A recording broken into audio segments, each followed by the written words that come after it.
years has it been since Lina was last seen?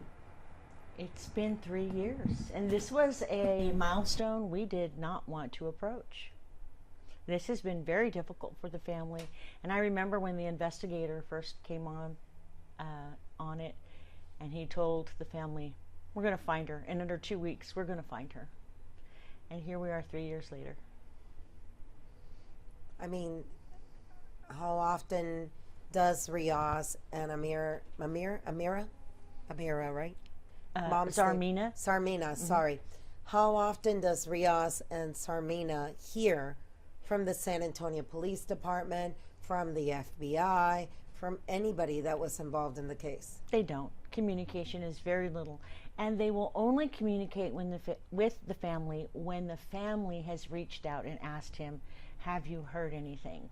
And typically, when the family watches social media or watches the news, and when they see that there's been a roundup with sex traffickers or even drug traffickers, when they watch that, their biggest question to me is, do they know anything about Lina?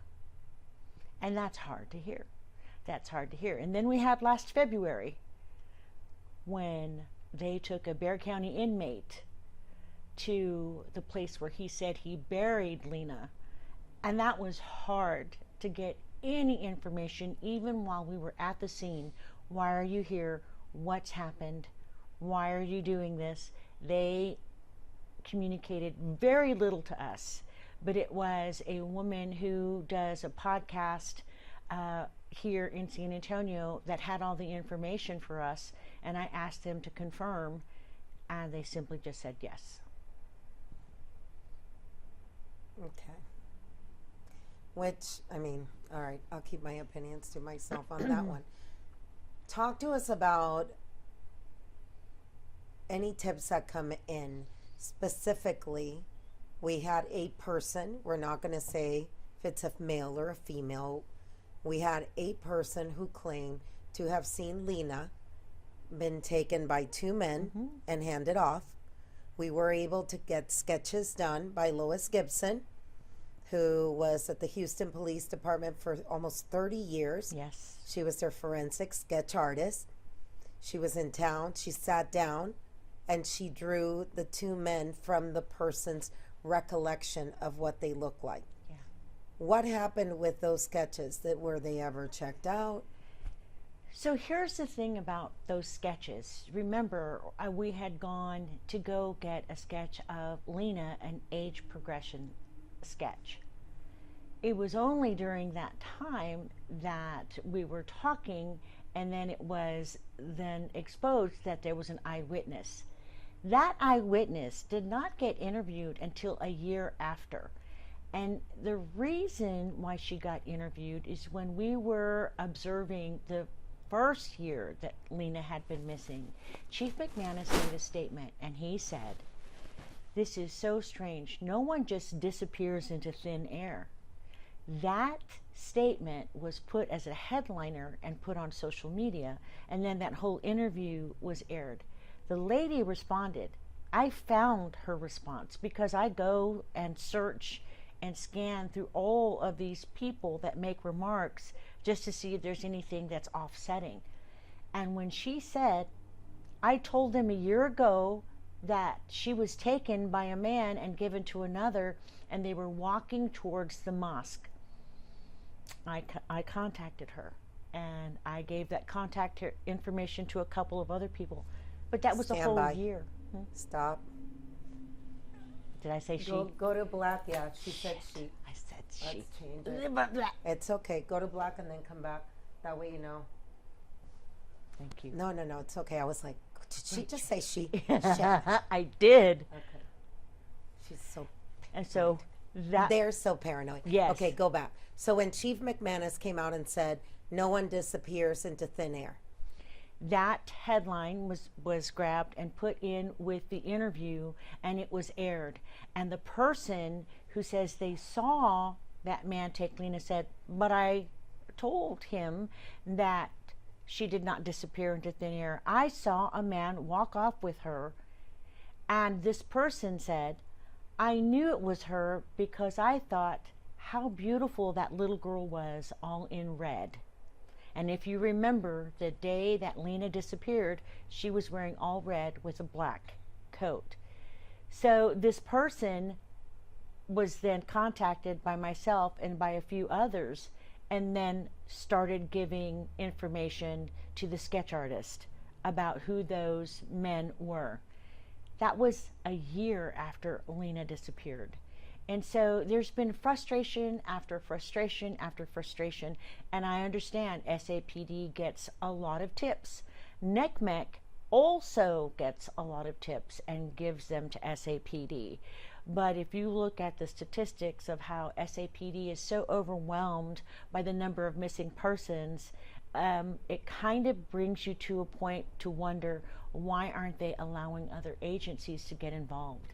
And that's the frustration of this right now, is that other agencies are not allowed to get involved in Lina's disappearance.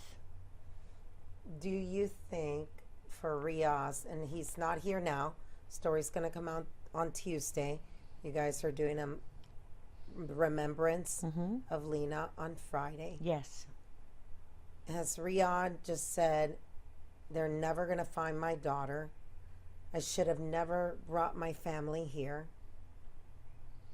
There's so much regret about coming to this place. There's so much frustration in moving forward. And of course, there's still the empty arms. They don't have their daughter. They've had another child, a boy. They're trying to move on with their lives as much as possible. But again, the laughter of their little girl is not in their home. And as he puts it, their joy has left their hearts. And trying to get any information from SAPD at this point is frustrating. Looking at what happened last February even brought more anger to him and his household. There was a little girl there that was brought during that search, SAPD, and her name was Lina. Looked so much like her too, and she was named after Lina. And it was just so heartbreaking to see this daddy just holding on to this little girl named after his daughter and still wondering what was actually happening with the search.